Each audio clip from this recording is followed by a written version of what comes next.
na bino nyonso bandeko oyo partout na kati ya Luanda, na kati ya Afrique du Sud, na kati ya Russie, na monde entier, ba Congolais oyo bokota bozo sepela kolanda émission na bino sur YouTube Vérité ou réalité dans l'église. Ndenge kaka tosalaki présentation toyebisaki bino ke ba sujet eza ebele. Lelo tozolobela phénomène miracle trafiqué dans l'église. Pourquoi? Parce que lelo tozomona confusion na ndenge moko ya kosakana te, ba miracle ebele ekomi kosalama. Tozoyeba te eza ya Nzambe, eza ya lokuta.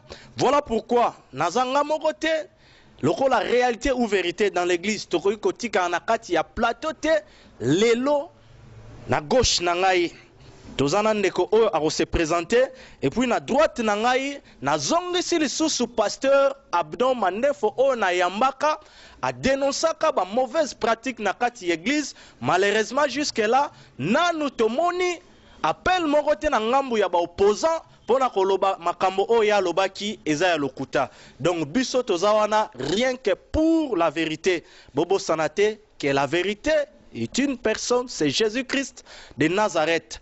Voilà pourquoi, rapidement, phénomène, miracle, trafiqué dans l'église. Tozo Yamba, Ndeko Nabiso Kotoyo. Bonjour Ndeko. Oui, bonjour. Otala Rakuna Liboso Togo, Bakombo Nayo.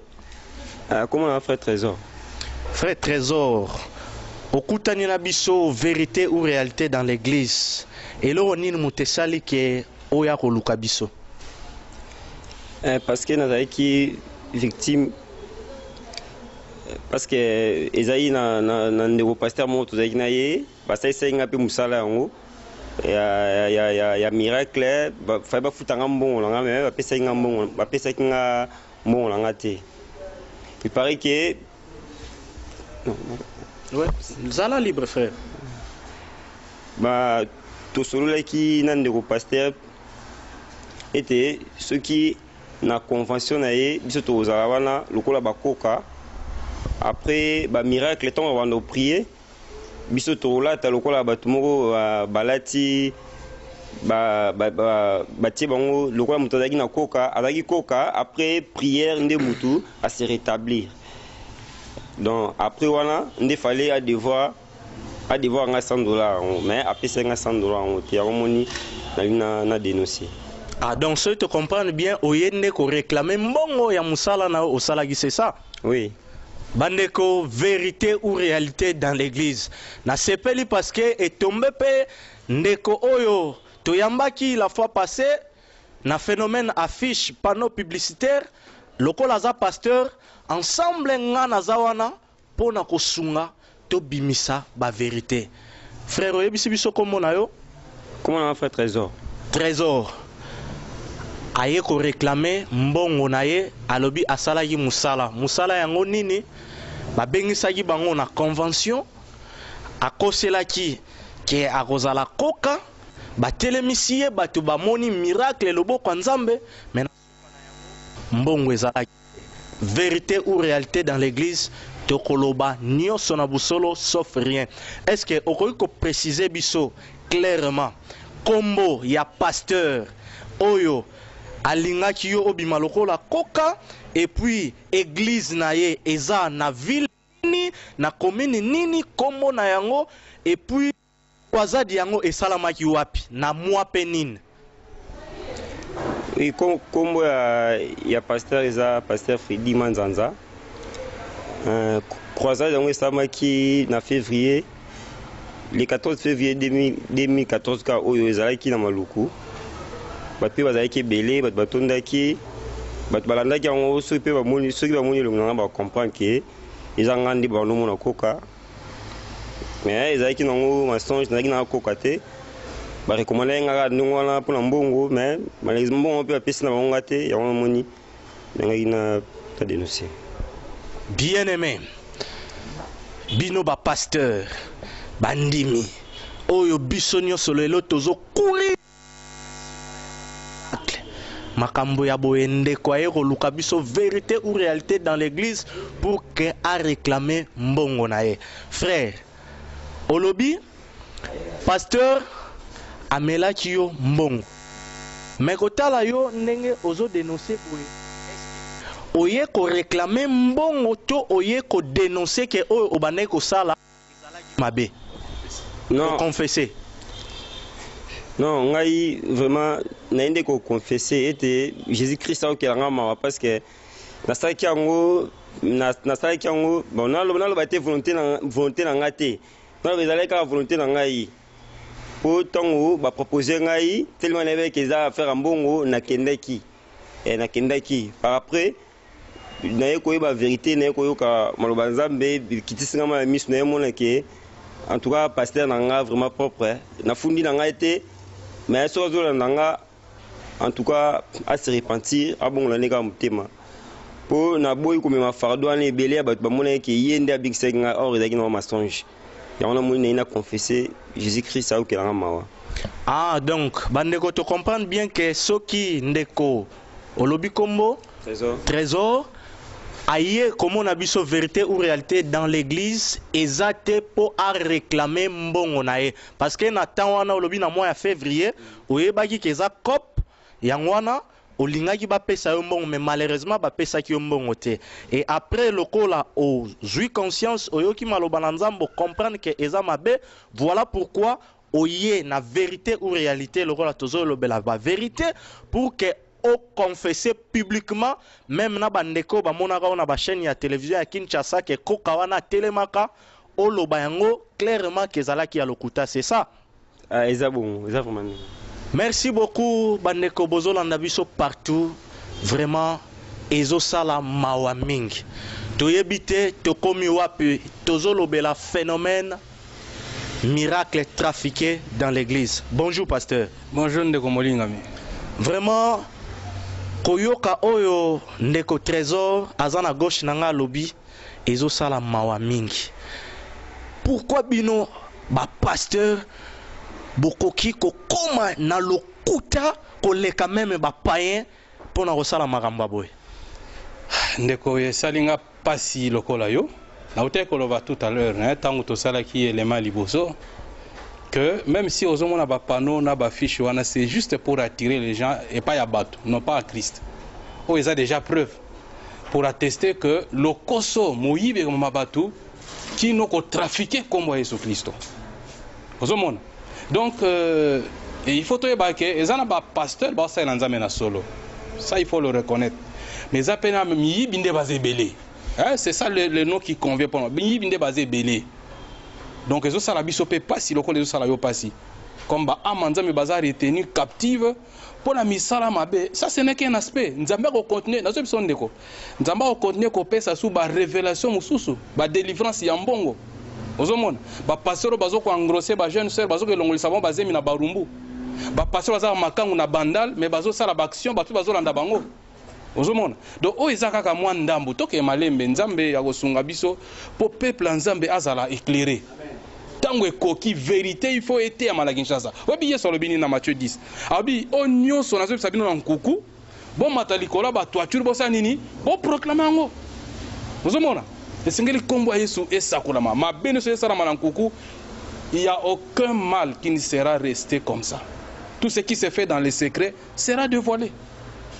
Tout ce qui se fait dans les secrets sera révélé. Wana eza maloba ya pasteur Abdon mais kotala nakati ya ville ya Kinshasa eza pena ba chaîne mingi kotaka na baba Kongo na bakisantu ndenge mo pe bazolanda vérité ou réalité dans l'église bazalaki touché tant ba mona une église témoignage trésor azalaki koka atelemi mais lelo ba mona lisusu kaka ye moko la même personne oyo a témoignaki na mois ya février et année oyo tozali aya kolobake fallait ba pesa ye mbongo ba melie yango azo réclamer mbongo na ete mayende kolobake azalaki na ye koka te mais bozo mona te ke bino ba pasteur lelo ba païen oyo bazolanda vérité ou réalité dans l'église et belé bakoki kozwa décision ya kotika kosambela yango outi korépondre nga ke bavrai bazali bafaux mpe bazali nga na confiance ya mutu te ndenge yo oza wana yebisa biso lokola moto na nzambe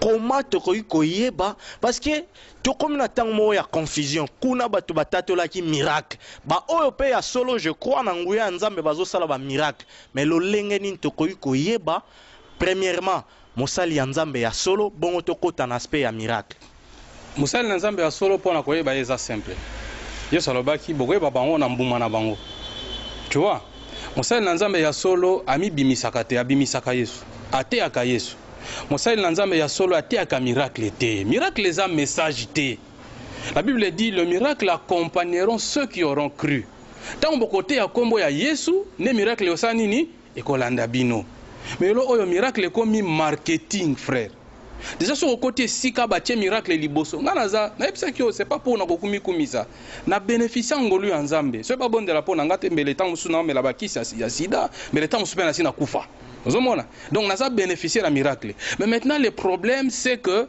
le miracle ne peut pas précéder la prédication de l'évangile esengeli yesu ateyama mpe miracle ya kolanda sima donc eloko ya liboso eza mbuma na bango eza nini ozomona eloko ya mibale 1 Jean 4:1 yebisi biso n'ajoutez pas foi à toute prophétie mais au contraire éprouvez-les. Bien-aimés, ne croyez pas à tout esprit, mais éprouvez les esprits pour voir s'ils sont des dieux, car plusieurs faux prophètes sont venus dans le monde. Jean Azalaki Mosakoli, Jean Kola Lobelaki, Jean Aldisernaki Tango, parce qu'à Lobi c'est la dernière heure. Après si biso toli à Lobi, bondi melaka basali nyonso te. Pambate basakol kota baye et belé, il faut les éprouver. Quoi éprouver en nini? Par rapport à la parole, frère. Et par rapport à l'esprit. Zamba pesi molimo eza kati na biso eza molimo ezo pesa biso discernement. Frère, soko za nzambe te na kosala bexité pona ba koza nzambe te. Moto aza nzambe, permettez pasteur peut-être yo posa pasteur yango osala ba exercice te mais na ba païen o bazolanda biso. Oyo ba vivre ba comprendre que ba miracle le côté zo sala manenge nini ba koyeba mosali ya nzambe ya solo. Tala, na peso exemple. Omoni ok sika balobi bazobondela mpo na yo balobi simba eloko boye zwa mai sala bisala ligoro de ebimi tout ça mais yo yaka na Bible non Bible lobi tofandisami na fondement bapôtre est-ce que bantoma basalaki yango to basalaki yango te c'est pas différent na manganga ngata peut-être bino sikoyo ngata on a une école secondaire frère to bando mona ba maïsa bando na école ozomona azui zelo komisa ngo sucre asali ba incantation abimisi sardine bolepe asali boye ba pigeon babimi est-ce que ça miracle était c'est ça miracle et alors mais siko bozo kama pona nini mais ceux qui na comprendre malobano malamu pasteur lokolo ba magicien bazo sala ba miracle bino pe basali ya nzambe ya solo ceux qui na koloba bozo sala ba miracle siko tina moko te ba païen basambela na bango parce que soki ayepa ya nganga akuti miracle ayepe pa ya nzambe akuti miracle c'est que ça ne sert à rien ressemble à malamu akene malamu epa ya nganga. Merci nazo zwa Bible po tozonga na makomi. OK. Miracle ya solo ekumisaka kombo ya Yesu Kristo. Miracle ya solo etombolaka kombo ya Yesu Kristo. Bandeko bazolanda biso bakotanga na Jean chapitre 9. Moto wana azalaki aveugle uta kobota mazaki condamné azala aveugle tant akuta na Yesu abikisi ye bakomi kosambisa me yo ndenge nini lobaka keno abikisi yo te poso kite okondimela ye okoma moye kolina ye abinga na yebika keno nazalaki mokufi na sa nini na moni obi suka adoraki Yesu siko na ka oyo et c'est comme Yesu kumisami. Donc le vrai miracle élève le nom de Jésus. Quand le nom de Jésus est élevé, ça va encore attirer d'autres personnes, non pas na mutu, mais na nani, na Yesu Kristo. Vous comprenez? Donc miracle à solo ezokende en rapport avec neti wana miracle qui est basé sur les mensonges. Na yebi ke ezaka ka mokote. Eza ebele. Eza ebele. Oyo kaka eza exemple. Mais baka ya bongo eza ebele. Ozomona. Omoni miracle motabi sino soko na église na biso okozwa bikamwa. Soki kaka apôtre na biso abondeli po na yo, moni nazalaki na tambolaki na ba église nyonso tanka na commune sika oyo. Nde na moni loboko ya Nzambe. Wana Yesu te. Wana apôtre motabikisi. Eza Yesu te.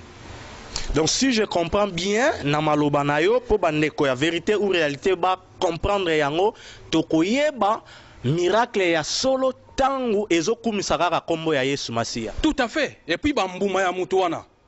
Oazo sala o nzamba d'abord mutasala miracle azati. OK. Nzambe ne mutasala kami miracle. Ozomona basali ya nzambe basaka bisaleli ya pamba. Mais miracle yo sala na kombo ya nani? Ya Yesu Kristo. Na kombo ya nganga te. Par exemple, ba ebisio zwa photo na ebisio par exemple na passer na ebi zwa photo na ngai tango bondela pona mutu tia photo na yo likolo ya mutu wana. Eza na fondement biblique wapi. On dira non mouchoir ya Paul babande ko zwango batia na nzoto ya mutu abiki sami. Mais mouchoir ya Paul eza photo te. Ozomona. Et puis des deux. Quand Dieu donne une révélation à mutu, c'est spécifique. Est-ce que yoza Paul? Tu vois, onction nzambe et ça makana ba diversi, donc de manière diverse. Donc les ala qui mouchoir lobby, les lots peut-être que ozala pe ko lobaka maloba pamba, mutu place ka nini, abiki sami.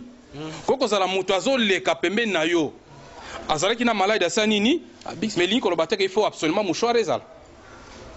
Est-ce que vous comprenez place wana? Donc c'est ça. Merci beaucoup. Vérité ou réalité dans l'église, tozawana kaka pona kolobe la vérité. Nakati ya Luanda, tope simbote na Gilbert Walongo parce que y est vraiment nengazo partager ba lien. Il y a réalité, vérité ou réalité dans l'église. À lobby que mon frère Fortune en tout cas et Sengeli bo dénoncer, bo continuer ko pupula, ko condamner ba mauvaise pratique nyoso oyo ezo salama lelo nakati ya église. To bosani pete Jires Nedi bandeko nyoso bozo landa biso vraiment partout en Afrique du Sud melunkesi nzambe apambola bino tozo continuer une émission na biso frère lelo oye ko se repentir. Okutanaki na pasteur wana ndenge nini et puis eloko nini mutesalaki ke amela yo mbongo. Est-ce que amela déjà batu musu ba mbongo apesaka bango to yo kaka nde mutu ozalaki victime amela yo mbongo? Bon ngai na pasteur tokutanaki moi si ya oncle na place na vandaka nde akenda kuna bapesaka invitation akenda kuna akenda ko participer na dimanche spécial mon kuna tant et puis il singa trésor en tout cas un petit peu pasteur mon kuna en tout cas comment na ye o eza vérité ou réalité dans l'église pasteur moko comment na ye nani trésor na petit peu pasteur Manzanza Freddy Manzanza okoyeb sabiso église ne comment na ngonini et puis aza wapi?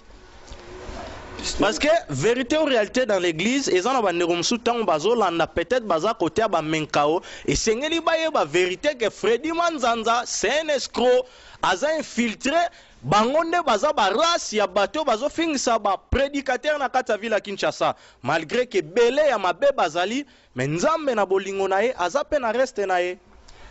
Tonga isinga en tout cas pasteur wana Freddy Manzanza to tukula kombo église na ye nini kombo église na ye da Joseph Venker eza wapi précisément na meka en centre meka en 1 en centre isinga que non en tout cas kuna vraiment eza vraiment somme en tout cas pasteur ana na nguya azapna nzambe to mulba miracle bon ndenge moi si oncle a expliqué nga bon et après ça nga pe nga bisavanga pe funa ke vivre donc na koma avec une église dans zonga parce jour moko na kamora boye caméra moye tout ça qui belé na église kaka bino faye bosala loi batumo ya bilonga mawa bosala lokola donc to komi ça to misi pasteur Freddy lokola yende batuno to bazali ki ona yende mutu abokola bango yende mutu asungaka bango ausenga aide na bandeko mususu.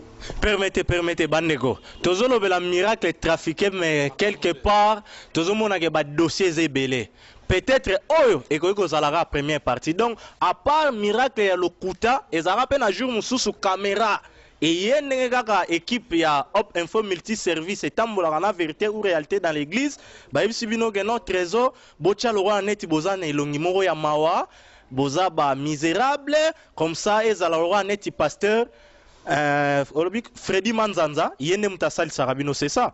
Oui, il y a des malocas, donc il y a des business de tout qui wana, ou la télé la moi bien folongola, photo donc position roboyé et puis bataki loso moko boye sani moko boye loso moko boye bato lokwa tozolia keno ye mutu asungaka biso. Donc ezali neti mwa théâtre moko boye bobongami ale cameraman alobi action bolembisi bilongi bobandi kolia tolia tobino tosenga ba aide non baexplike biso déjà ndenge akosala ntango na ye sikoyo na participe na eloko wana bato bazalaki wana babandaki kosala yango ti babi non bokota bino nyonso tokoti tobandi kosala yango esili. Permettez mon frère, donc nakoya na une église mbala moko nakokuta obongo nanu motema te ata yesu ya récitation oyambaka ete mbala moko bayebisio jouer nanu rôle oyo ya kolia loso lembisa elongi, c'est ça? Oui, nakumela ite nasalaki ba 2 semaines après événement wana eyekuta biso epuis ezalaki en pleine kilt après kilt ka boye ale basensibiliser biso ale caméra wana abandi kozwa tobandi koexplike koselamante ke ye nazosunga biso aza loboko moko bato basoutenir ye nde baimage wana atinda yango na poto nde azwaka baimage wana atinda yango na poto so ntongo atinda yango na poto nde mbongo mpe eyaki nde moya asombaki terrain wana aza mpe na mamne mosusu atindaka ntango nayokaki kaka ntango namonaki ndenge wana elembisa nga déjà premièrement mais ye azalaki vraiment molende koya mpa na nga même na cabine kosambela mamo ebelebele bon kuna mpe tozala minka baeglise de réveil eza vraiment trop te mais ngai sikoyo na mdosepela kombo église olobi Jésus vainqueur wana ndi moto yango moto ya lokwa mwa centre okuna baeglise mingi eza bampeva longo vraiment bandeko nayebi ke peut-être na kati ya États-Unis na kati ya Canada oyebi mama leki na yo azala motema kosunga surtout soka tina bambongo na baeglise mingi ya Kinshasa partager lien lakisa ye image oyo précisez bien Freddy Manzanza soki atindela ye déjà mbongo lelo esengeli ensemble na vérité ou réalité toyeba ete Freddy Manzanza c'est un faux serviteur de Dieu et non parce que nga mutu na lobi yango mais po toza na ndeko moko yeyo trésor oyo azalaki victime église ya nkolo tokomi wapi tozoyeba ina yo pasteur Abdon otushaki déjà point wana tozoyeba te na oyoyo ezolekela bapayen bakosambela nanu ndenge nini question na biso epa na yo pasteur ezali na ntina oyo etali bamiracle lelo oyo meme na kati ya ville ya Kinshasa tokomi komona baplein ezosalama na 8e rue bapano baaffiche boye epai ya révérend apôtre l'homme à la langue brûlée bato bazobimisa bamagorodo eza na témoignage mosusu nga moko nalandaki yango ndeko alobi bandeko alleluya amen nalalaki na butu ndoki abimeli ngai nalobi au nom de Jésus ndoki aboyi kokende au nom de Jésus ndoki aboyi kokende natali kaka na se ya mutu esika na tya kusin na ngai na mutu ya mbeto natomboli kaka baji na biso foto ya pasteur natomboli boye ndeko ndoki akei bato bazo témoigner babiloko ya ndenge wana pasteur na oyo ezolekana yo yebisi biso nini ndeko yo kamiso ndenge nini non nga ezokamusanga elongo na balandi ya vérité ou réalité dans l'église bon.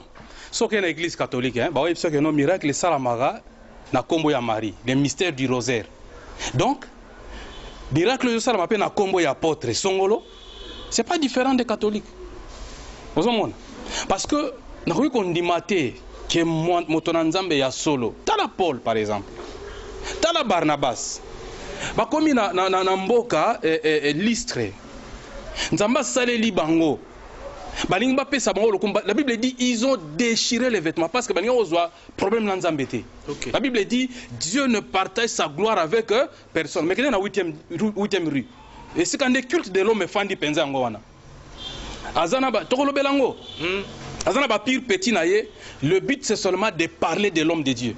Or, on ne parle pas de Jésus.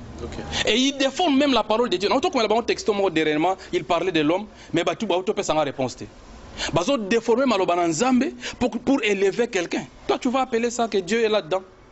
Mais vous êtes aveuglés. Mais pasteur, ceux qui sont aveuglés, sunga balandi la vérité ou réalité, va comprendre. Mais ceux qui bazana nzambe te ba plein o nyonso tozomona wana parce que ebi ke na 7e rue place banoko kalisute tozoloba ba makambo o ezosalama lelo na kata vila Kinshasa tozala moto na nzambe moko akangi masolo lokola ndeko na biso akwei victime to cible na nous point moko parce que tozomona kuna ba miracle moko bo permettre ngana bengango extraordinaire batu bazobikisama bazobengana million mabe na ba photo ya ba pasteur na bango et puis ezana ba témoignage ezake batu bazobimisa magorodo en pleine prière bo mutu délivrance ça mi ligorodo abimi pasteur yebisa biso nanu vraiment tozana posa toyeba soki réellement batu wana bazana nzambe te mais comment bazosala ba plein wana na toutes nos questions oui na église catholique na église de réveil wa pesa bandi mebele mais église catholique est maison mère église universelle OK maison mère hein Apocalypse 17 heureusement le bic maison mère pour kota partout kanga masolo surtout dans l'action sociale OK bino l'église amike boté le matin OK yango na Bible lobi les mystères de la grande prostituée. Oh Asfandi, la femme qui est assise, n'est-ce pas, assise sur une bête de couleur écarlate, pleine de noms de blasphème et ayant 7 têtes et 10 cornes. C'est tout un enseignement mais toko tana bozino tena ko expliquer que miracle so landi na suko mona que non moi si wana pas ça la miracle. Aux yeux Apocalypse 13 on appelle miracle zo salema. Il y a faux prophète na antichrist. Ils feront des miracles extraordinaires. Tu vois? Et miracle est attiré au thé. Comment c'est ça nini? Naza contre les miracles thé. Moi j'aime les miracles parce que c'est dans la parole. Ce que l'on les miracles dans la Bible comme il livre histoire, comme le roi livre à la fontaine. Tu vois?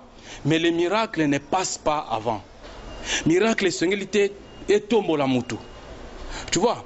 Et en plus de ça, on a tout à l'heure que Baza aveuglé. Évidemment Baza aveuglé. Parce qu'ils ont la Bible mais ils n'ouvrent pas leur Bible. Il faut pas commis ça moto. Mais oyo mutu ye mora moni ligoro de bimi na nzoto na ye orolobani pasteur. Mais attends entre nous. Poto zo mona yango na télévision même na ba Star Time ba chaîne wana ezali ba ndeko bazo mona bikama ko sakana te ba mari de nuit coûte. Je me rappelle na nemoko parce qu'il est intérieur. Ezala mutu ba ndeko ya ko longola bakisi. Ndeko bino bo mona eloko te ngwana bozo kosama. Akoya sali une sorte de prière après abimisi eloko na mabele bon ndeko seda aza kuna na nani hein tu vois na selemba non na prophète akangi masolo na bumba makamba sala kawana est-ce que benga miracle te eza miracle est-ce que ayebi yesu et puis yo mutoro basoka ayebi yesu te mutayiba yesu azala bongo. Est-ce qu'il faut réfléchir des fois pendant mon année, même frère, ceux qui n'ont frère, ceux qui frère c'est pas un serviteur de Dieu. Parce que tout ce que nous pour une comme on a été, asa frère, t'es ba mon aka frère. Et donc nous on est pour tout psyché logo moko à se repentir, à libérer peuple ensemble, à tika ko trafiquer na comme Jésus Christ. Vous comprenez? Et puis makambo comme là ndeko na sima, vie ne comme qui bloqué. Ce que je veux parce que nous sommes auto-délivrés. Okay. La vraie délivrance est yakana malobana nzambe. Lorsque la bonne parole est prêchée, le cœur est touché, mutaza koluka solution nzamba sanini akangola ye. Boni baza. Na tuna ipete na moko yo kenda ko détruire botel, bando détruire, au détruire botel boni. Parce que na moni yo kana ki chômeur no ndengo mesana ki chômeur, tout ça na moni yo kaka na vie on ndengo mesana ko vivre ka ndengo zalaka. Et puis na ndimite ko yamba isupenda na ndenga solo. Or hôtel a liboso za lisumu. Tala, batozo nous détruit l'hôtel mais ma belle libanda. Excusez-moi. OK. Pour la vérité. Batozo les mona na nango eza vérité. Hôtel mais balati ba mini jupe magali yango de muteza na temps. Ça c'est quel hôtel? Gédéon. Tant on détruit l'hôtel à liboso ya balle nanda kwa papa na ye. Il y a des gens qui servent balle là-bas. Et si quand nous sommes moutaza élevé, il y a l'idolâtrie. Et si quand nous sommes l'idolâtrie, il y a des démons. C'est comme ça que tant qu'on délivre des gens, ok. Regarde. Peut-être que j'ai quelque chose contre quelqu'un. Nzamba Talisa Kingai, dans une vision, à côté d'une église moko. Batou plein. Quand on a la deuxième vision, tout à l'heure là. Batou étage, batou azo mata, bazo no luka solution. Nzambe a tambusinga tout autour ya batouana. Et pendant que nous sommes ensemble, nous sommes délivrance. OK.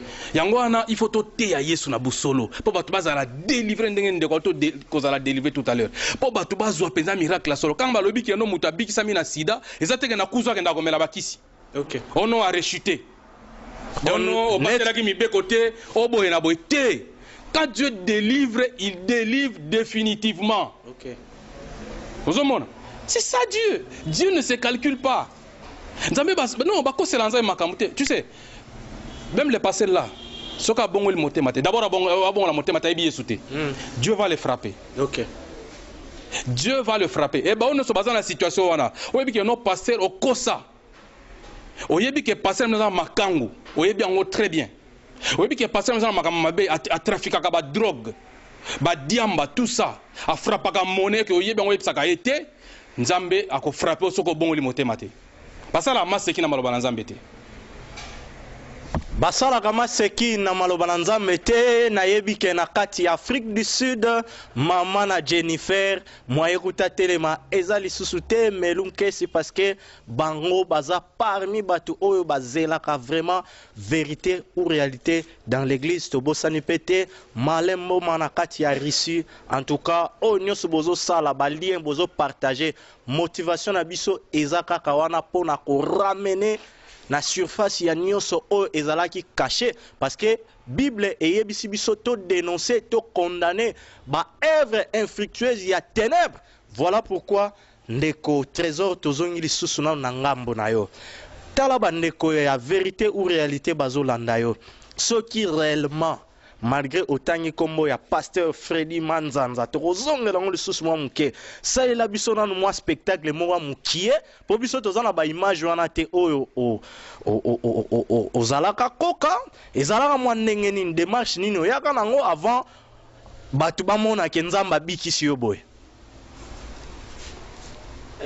démarche wana bon ngamoko na iba na ngote na ba ngote mais ba bande comprendre nga comment na osala ngo ba speaker nga na oni ndende na osala ngo ba simse nga ba mona nga na nini mo ba simsa nga bo beki ba simsa nga wana siko ba couvrir pe lokolo nga. OK po bana te que tous les deux eza nango na santé ya bien eza na santé na sens wana mais soki ba remarquer bien pour ni ka tomba bondeli pour nga maman esili fallait batika nga za peste ba tunosto bazali ka tomba ndo kota tous les sili ndé ba kena otanga maman la mutu ka po sino te ba ko rêver na sima kena na ko kate mais ba expliquer nga que na bando na ndeko ko sunga biso fungula large total na spectacle ngone ba nego salama na baneko ya boy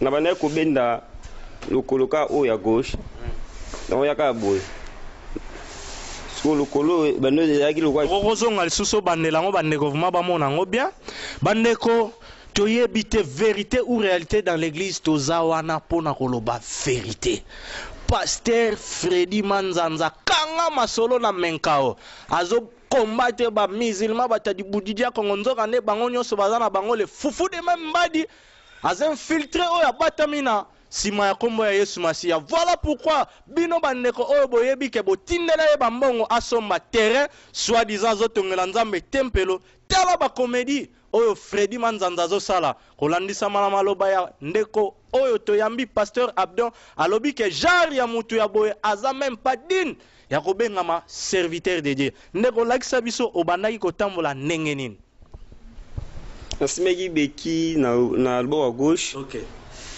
na baneka kotia lokolo ya gauche lokwa kilo na baneka kobenda ngo kaka boye na beki na nga nasimeki yango boye nazoya sikoyo boye aliton na komi place pasteur azalaki ale nde pasteur bandi kobondela ngai pasteur atelemi abi reçoit les miracles abi bomona ndeko oyo kasi sikoyo nzambe ayebisingaki kotambola ezalaki volonté na eza volonté nzambe te eza bato ya mokili famille na yo boyeboye aprophétise ebele mpe abi me nzambe azoconvaincre ngaki kasi sikoyo ozotambola estce ozanga kondima question na bondeli yo nzambe ozobwaka beki nga mpe na répondre oui pasteur nazala kondima nde abandaki kokrie jésus abondeli nazalaki na ndeko moko azalaki liboso na nga bandosala sine donc permettez, si je comprends bien, organisation vous allez y a bien. Azalaki na ba petit casquette na ya côté ezake soki ga talio na misu mbalamoko ozwije, c'était ça. Azalaki ndongwana. Tant ayisinga net kaka bato bandeko ya théâtre donc donc ezalaki maka net na théâtre donc singa action nde nabokai sikoyo beki wana nabandi sikoyo kudenda tina ndenge na kokoma sikoyo komarche bato bagangi wana pe modérateur alobi tobeteli Yesu maboko makasi. Si ton Dieu est mort, essaye le mien. Bien-aimé, bandeko ya vérité ou réalité dans l'église. Oyo ezana nukaka ebandele. Mais nayebi ke ebele pe boza wana. Même pas quand on a bakao ya ba miracle. Ba jeune sœur ebele bo kushana ba pasteur bo sopa ba zemina bango. Mais boye ba ke soki bo yambolite ko yamboleza pas forcément boya na vérité ou réalité dans l'église. Mais soki bo se repentir te liboso ya Nzambe. Mawa na Nzambe ekozali ko na bino te me kanda na Nzambe ne okitali ko na bino ya boye vraiment toyebite toloba lisusu nini vérité ou réalité dans l'église vraiment ezolekela biso pasteur yebisa biso lelo na kati ya ville ya Kinshasa est-ce que ba vrai serviteur de Dieu bazali mais baza ko batama malheureusement Nzambe alobi azana reste na ye nazolo be la réserve ya solo parce que réserve a mikumi alimete pe tozana la réserve de l'éternel n'importe quoi réserve papa visibilité makambo ezomona na wana c'est du n'importe quoi tango Nzambe a ebisaki Eli que j'ai réservé 7000 Eli a monaki 7000 wana yo ebi komba komona bango na ebité alors ils sont pas connus des hommes ils sont connus de Dieu lui-même. Nzambe azo susciter race ya solo azo préparer dans le secret na coulisse po ba mikumisa te ebe mtango ba permettez pasteur race wana pe osala ba miracle lokola bango non Nzambe ko garder bango parce que toza na tango ya suka Nzambe azo préparer église na et d'abord bit ya biso ko dénoncer biloko ezali bana Nzambe ya solo baye bakozongela Yesu bakangami na bombu ya bato. Paul alobaki j'ai été établi pour la défense de l'évangile. Donc c'est biblique na ko défendre l'évangile. C'est tout à fait biblique parce que à cause de ces faux frères, Paul a bengi bango ba chien, à cause de ces chiens, ba ami Nzambe ba komi prisonniers, n'est-ce pas? Ya batwana. Maintenant si on ne parle pas comme ça, comment ces gens seront-ils ceux qui tote ya la vérité te ndenge ni ndeko trésor lingaza de ce n'est qu'un exemple. De lingaza délivrer. Ozomona. Donc but exact que non, donc critiquer on n'est pas là pour critiquer qui que ce soit, c'est biblique. Soyons spirituels. La Bible, Paul dit, j'ai été établi pour la défense de l'évangile. C'est cet aspect évangile au Tolongo là. Tu vois, cet évangile là, soit il passait à lobby, allez, au lobby kaka amen. Même si on m'a lobby dans la Bible était. Mais Paul a lobby, hein, dans Galates chapitre 1 verset 9. Abisso mutate bino évangile les zakat na Bible ate azala anathème. Ezala yemoko Paul. Donc personne n'est immunisé. Mais boza bandimi andenge nini. En plein 21e siècle ba ko sabino. Les faux prophètes, 2 Pierre chapitre 2, verset 1 à 2, il y a eu des faux prophètes, il y aura aussi des faux docteurs. Ils seront toujours là, mais binobo zo mayele. Nazo bondele te ba boutique nyonso wana ba fermer ba nzamba sanini, ba bima ba nzamba solo. Ba ko bima. Vous assure que ba ko bima. Ba ko bima parce que ba aigle ba enfermer ba on esika moté. Mutami moli mon centre kwa mo pépé. Comment qu'on enfermer na 4 murs? Avant évangéliser faut autorisation à pasteur. Avant évangéliser faut côté na groupe ya ba gagner d'âme. Option to ba gagner d'âme. Permettez pasteur. Outé ko lobele loko moko wana to toucher yango kaka rapidement na mwa ba minute etikali o lobi ke nga nazomona o ezosala na limete ba magorodo bazobima yo lobi ke non eza organisation moko azana ba petit na ye o bazo élever mais est-ce que ngai parce que nazana nga boye na cadre ya vérité ou réalité dans l'église o Hop Info ezo produire tozo sala ba descente partout na cadre de la vérité lelo net yope soki nzamba bandi ko élever yo ministère bandi ko mata soko bengi ngai na ya ko sala moi publicité ya église makambo nzamba zo sala na ministère na yo mabeza wapi yo lingi nzamba élever nga sunde nini. Non, parce que peut-être quand on a condamné pour la gloire, ba mituka ya danzete nenge ba révérend apôtre Léopold Mutombo, l'homme à la langue brûlée, ba évêque président, ba Negonabiso Pascal Mukuna pona no komina ba gloire wana te je crois bien yoso rozo le kana batu balanda yo te yango no zo condamné ba biloko wana. Tangina ba homme au retour à la parole mais sans parole. Sans parole. Tourner ba tuna parole ni. Bon ça c'est un autre problème. OK. Bon siko soki ba on lobi ke nzamba tomole mo Bill Gates olobani. Na tuni mutuna Moïse Katumbi Chapwe akolobani. parce que que élévation et ça ba jipté. OK. Paul azali une église aba membre boni. Paul atikala otambo se église nini. Yebisanga nani akoma makomi lokoleka Paul kati na bango. Nani akoma ta ma brochure. Est-ce que si on a Paul et Sika lobi non, ngaye yo na tombwami, alobi nous nous appauvrissons pour enrichir plusieurs. Et richesse on a Paul azolo bela kende otanga Timothée chapitre 6. Eza justice, eza paix, eza boyenge bene, eza makambu ya solo. Tanga Timothée 6 nanda ku bien, au moins la richesse Paul azolo bela. Siko lobi oui sanga bon Pierre. Ateimba liboso, yebsanga na si atei azui batu 3000 na mukolomoko. Nani? Atei ba yo comme 5000, yebsanga isika datonga église à 5000 personnes. Parce qu'on a bandok bazo sambela. Bon, ndeko autokufa oloba no wana batanga ba Pierre ba Paul tout ça là. Ndeko autokufa même en mboka na biso. To tanga pe ba komba bato ba te nzambe na solo. Ndeko Verno. Okay. Ate vérité na mboka oyo. O ba RDC Congo. Yebisanga le nazo te aloka Verno. Nani? Yo lobi baza mais baza caché. C'est ça justement. Mais oyo azo mona na miso batu abandi na ministère a suki sipe kaka na vérité. Donc si je comprends bien tous à la claire. Donc ba fondation Olange ba 8e riz ba onyo sa minene ba chaîne à télévision ba makelele bazo chaka ba veiller ba nin tout ngolo ba ke bazana nzambe te to lo bela miracle trafiqué ndeko tala webi ke ndeko Verno nanzela na nzamba sekwisa bakufi. OK. Est-ce que so kali kamo lisolo wana? Jamais nazo ka ngomba liboso pa na yo. On a TV? Non. OK. Oyebi ke ndeko Sborn mbongo na yaba neko bimisa azo kabola bali nakena na conférence na 2001. Tozalaki na centenaire kutu ba pasteur na bino ba escrow wana bazo kozwa écharpe azalaki ba kaisi keno ezana onction na kati.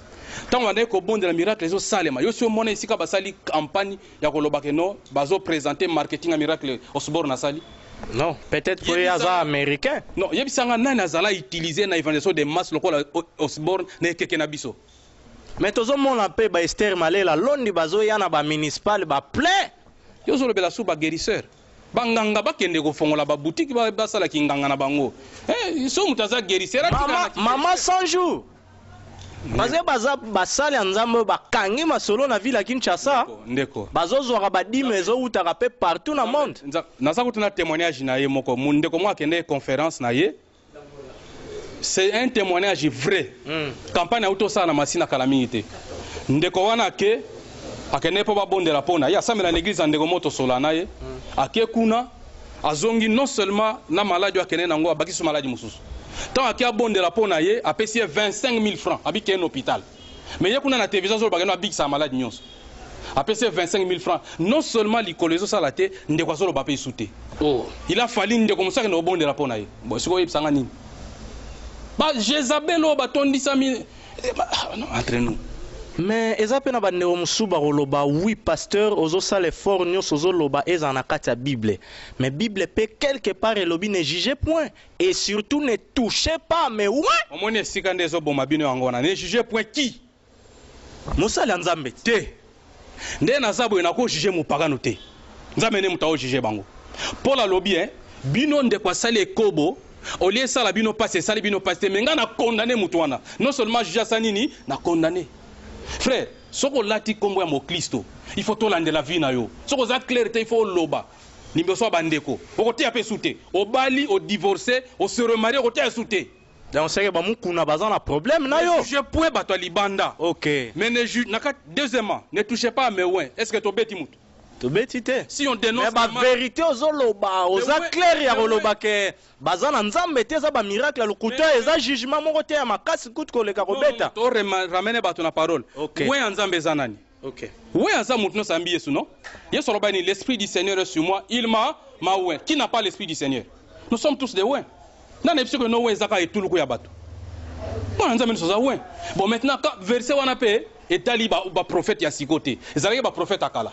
Balobaki na tango ya loi, basima baona nzoto te, ba Abraham, ba nyoso wana tout ça là. C'est ça ne touchez pas mais ouais. Mais maintenant soko sali buzoba na kombo ya église, buzoba no eko manapoi, na mpoisa.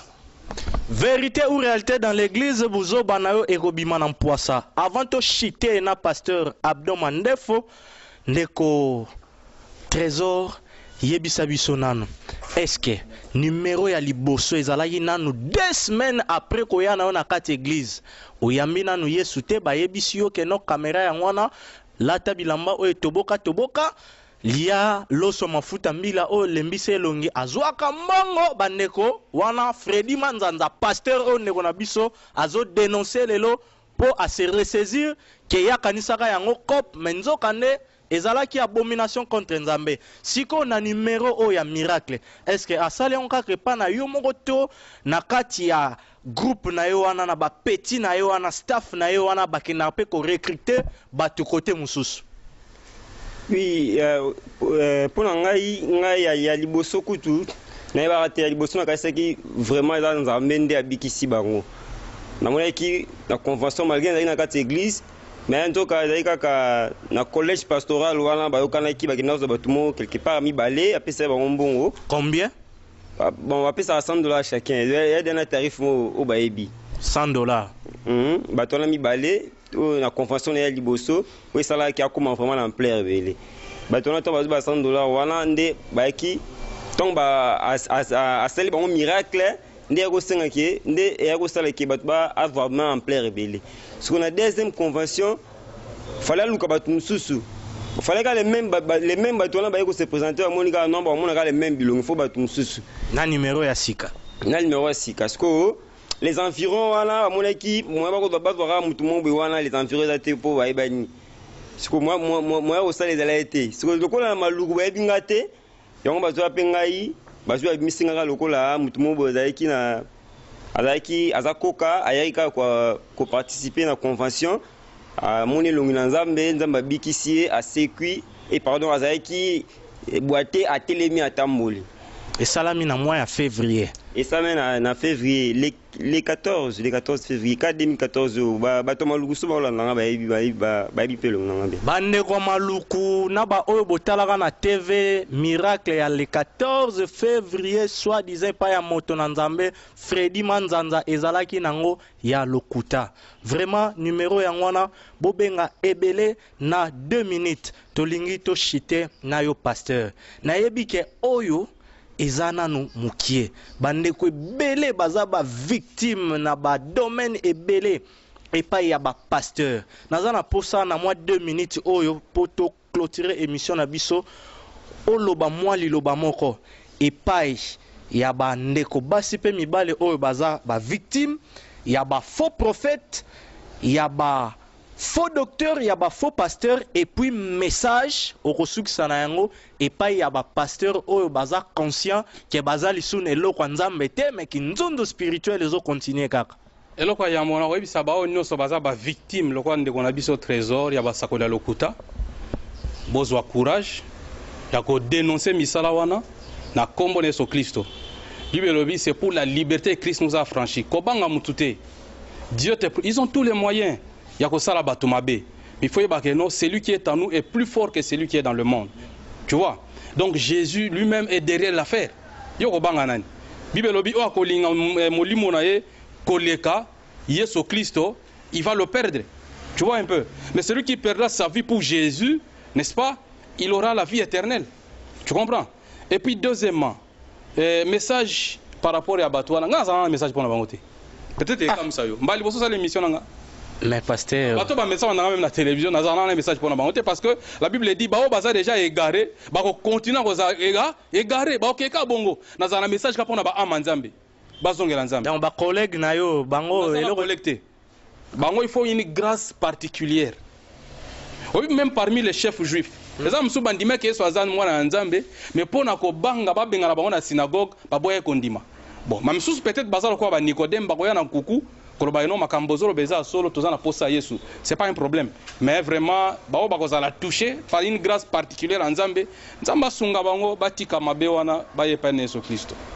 Merci beaucoup, Bandeko. Il y a vérité ou réalité dans l'église Wana Bouti. Kolanda émission na biso oyo tozalaki na gauche na ngai na frère Trésor oyo azalaki victime.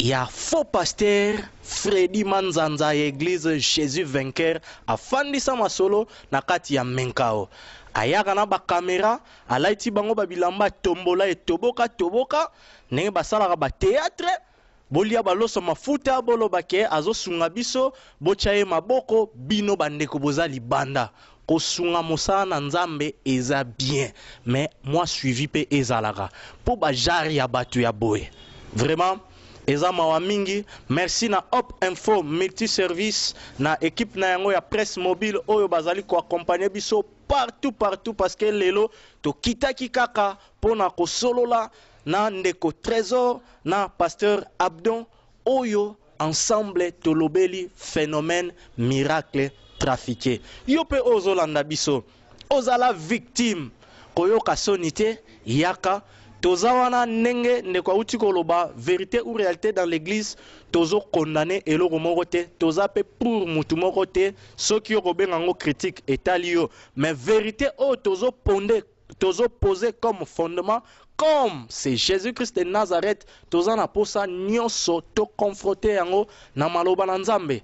Pasteur ba miracle ozo sala c'est vrai mais vie na yo eza lolenge nini vraiment botikala branché, connecté au outil musala oye lukanan okota sur YouTube numéro nini ya sika to telibino nenge na ute koye bisabino ke biloko eza ebele na ba émission zoya to kolobela ba dédicace ya temple. Vraiment merci mingi na Gilbert Walongo na Melun Kesi na kati ya Jobour na Malemboma na kati ya Russie na Matibola na kati ya États-Unis na les deux jumelles Grady et Glody Mayandu baza vraiment batu o bazo sala ke vérité ou réalité et côté pa ya ba congolais nyonso o babima libanda ya RDC yope oyo oyoki moto na moto azwa par na e soko monike okobongola na yo motema obongoli pona ba pasteur message pasteur Abdon alobi na bino ezake azane eloko ya kosala te pona bino. Cela veut dire autrement que nzambe ye moko akosokipe na bino. Or quelque part Bible pe eyebisi biso ke pardon eza pona ba vivant. Soko kufi naki bishop na yo, naki archipape na yo, naki mama prophétesse na yo, na ba fondation nyonso kotisa dans le monde entier na Gabon okokende wapi. Biso vérité ou réalité dans l'église tozaka kawana pona kokundola pusolo nyoso nzambe a pambola bino.